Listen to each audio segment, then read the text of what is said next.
Please note, episode 17 contains explicit language and mature content.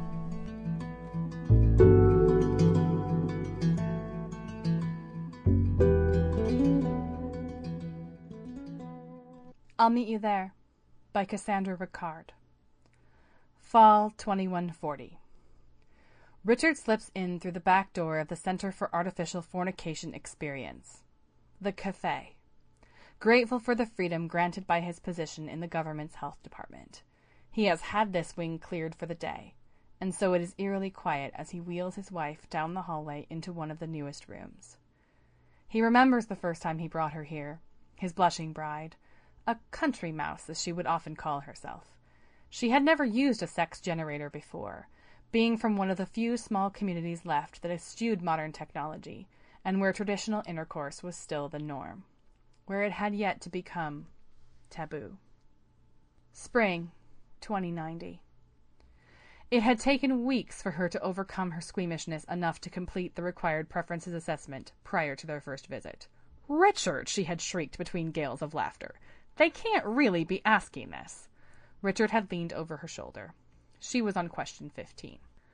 Please rate the following oral sex techniques in order of preference. Mark 0 for any techniques you prefer be avoided. Kissing of the clitoris. Long sweeping tongue strokes. Quick darting tongue movements. Digital stimulation. Stimulation with artificial organs, e.g. dildo. Unsure. What? Do you understand the question? He had stroked her hair gently, remembering her innocence. It's okay, Melee. If you don't know, mark that. She swatted his hand away. I know. I just can't believe they're asking. Melee, we've been over this. If we don't complete the surveys honestly, filling in the circles fully for the Scantron, then the generator can't make sure we have an equally satisfying experience. He had cupped her face, looking into her dark brown eyes. Melee, I just want our first time to be special. She had raised her eyebrows at him, eyes moving from his earnest face to the survey and back. This is what you want? Yes, he had said. She had pulled away, shaking her head and settling back into the nook of their couch. Okay, then let's get to it. They had their first appointment at the clinic just a few days afterwards, taking advantage of a cancellation. He watched her walk around the machine. There was one long table for the participant to lie on, covered by a thin, self-replacing sheet of paper for hygiene. She trailed her fingers along the table, stopping at the end where a strap would soon cover her forehead, electrodes probing her most ardent desires. She nibbled her lower lip and slid a lock of dark brown hair behind her ear. "You're sure it's safe?" she asked. He laughed, walking to her, wrapping his arms around her and resting his chin on her head. He had always loved that about her, how her head fit just so under his. Of course it's safe, Melee. Much safer, they say. Okay, I think I'm ready. Good. He sighed, relieved. As an employee of the state's sanitary satisfaction clinic, he got a discount on the private rooms, but he still had only been able to afford an hour. As a middle-class married couple, they would be entitled to one free session every month and an insemination session twice a year should they choose. But it would be rare to be assigned a private room for their monthly visits, or to have one of the newer simulators. He watched as she hopped up on the table and laid back, arranging the strap over her forehead.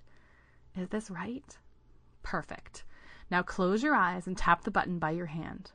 I'll meet you soon. He leaned back on his own table, slipping an emissions pad under his pants and settling the strap over his forehead. He had completed his form, and usually the generator combines the preferences of the two participants. But Richard had requested the generator focus on her preferences, and was anxious to see what he would find when the simulation began. Within moments he found himself standing on a small island, no bigger than their bedroom. A blanket lay on the sand, a bottle of iced champagne on one corner near a plate of chocolate-covered strawberries.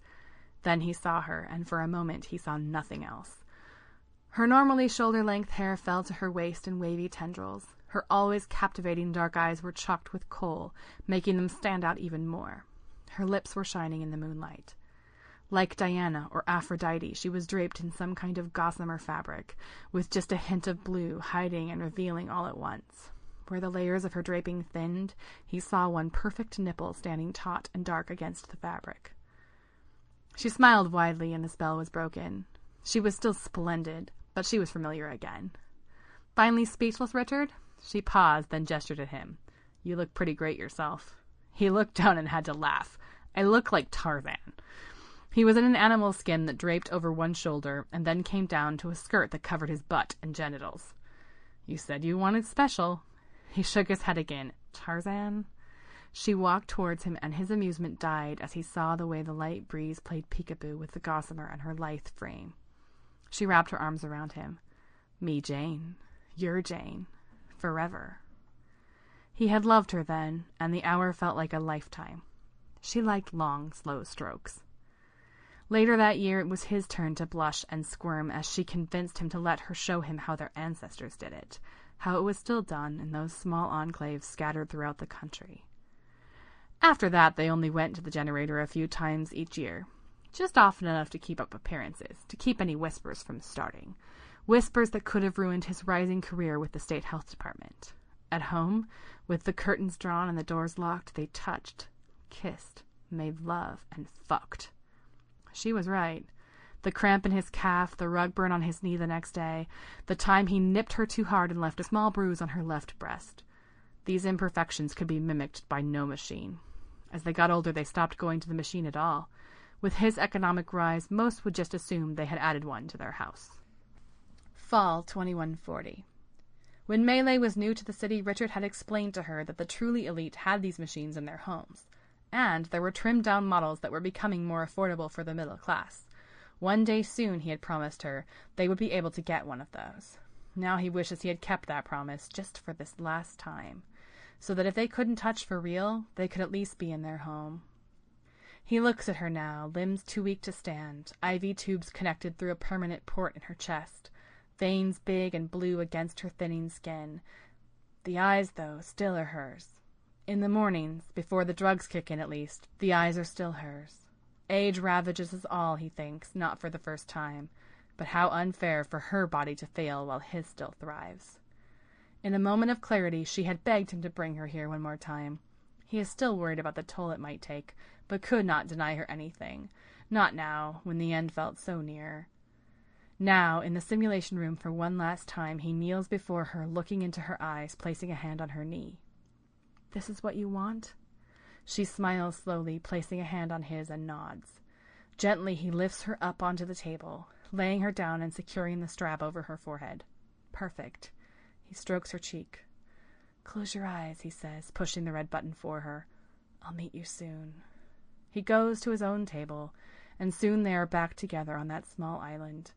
She is 22 again, gossamer threads covering a body he knows so well. They love passionately. Even though the sand doesn't itch and the wind doesn't chill, he wills himself to believe it is real. Afterward, heart pounding with exertion, he strokes her arm, gazing into her eyes until she blinks out of the simulation. He wakes up and is again on his table. He looks over at the still body of his wife. There is no need to check. He knows she is gone. Close your eyes, he whispers. I'll meet you soon.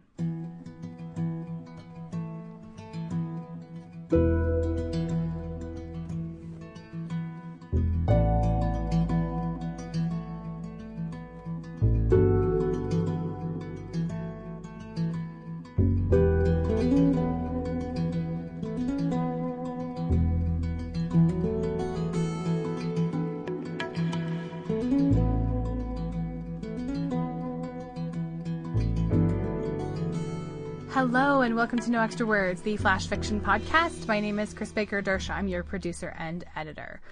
I completely love that story. I love it when genres blend together, and to mix science fiction with romance in such a way is so cool. The scene where she goes in this futuristic machine, this sex generation machine, and comes out as Aphrodite is completely amazing, the sort of time gap and references that you can see in that. I like to read old science fiction. I like to read sort of retro 1920s and 30s sci-fi short stories.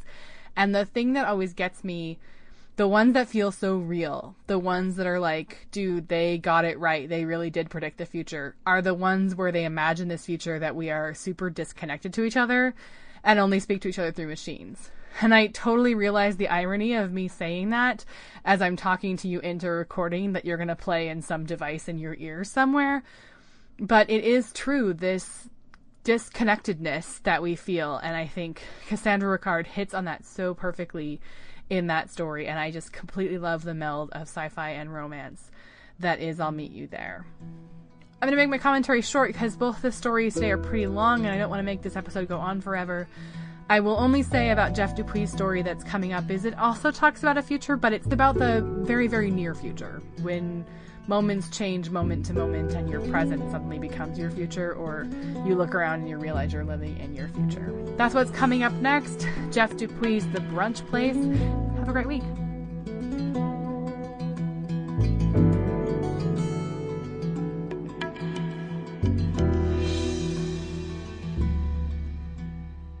The Brunch Place by Jeff Dupuis. Isn't this unreal? You and I have adult lives, 9 to 5s. We pay taxes, have mortgages, use birth control. 15 minutes away by streetcar, you text me to make sure I'll be there. Gwen rests her head on my shoulder, her eyes focused out the window.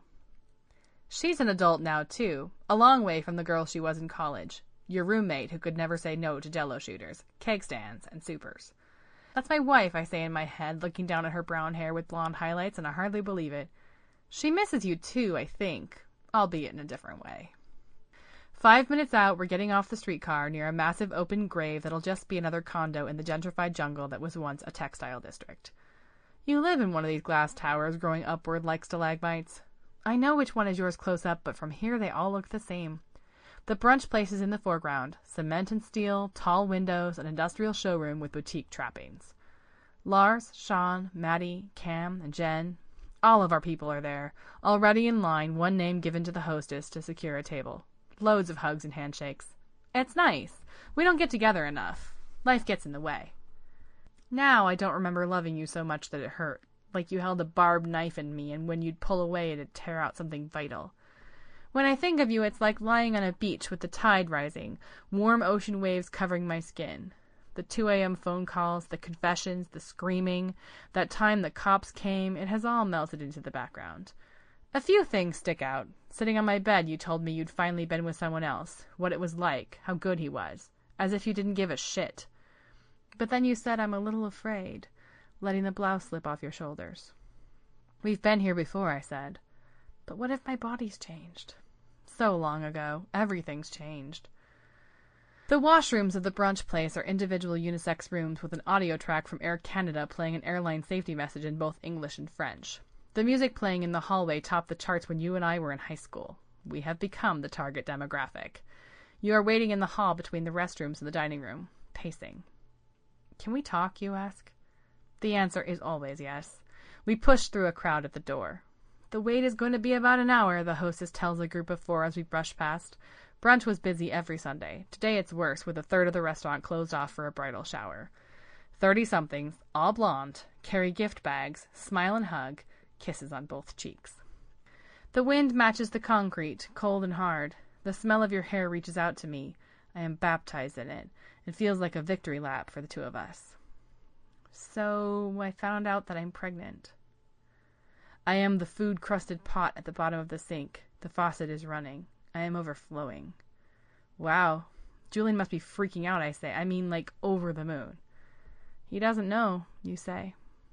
You're going to make the best mom in the history of childbirth. A tear rolls down your cheek, and I kiss it before it makes it as far as your jaw. The bat symbol tattoo on your stomach, on the decline below your navel and to the left, will stretch and spread and cradle the life growing inside. I feel blessed to be the first to know. Back at the table, my food awaits. Julian ordered the huevos Monty, and he slides the white dish of ghost pepper sauce toward me. Try this, he says. Gwen looks on as I dip a fork into the hot sauce, then brush it across my tongue. Do you want to watch the Manchester game at your place or ours? Maddie asks Julian. Jen leans in to be seen past Cam and Lars. The front of her sweater drapes down dangerously close to skimming the buttered surface of her currant scone. She parts strands of hair out of her face and behind her ear and says to you, So anything new? Can I get a refill, please? Gwen asks the waitress, pointing her perfect finger to her waiting cup. I've never felt closer to Julian.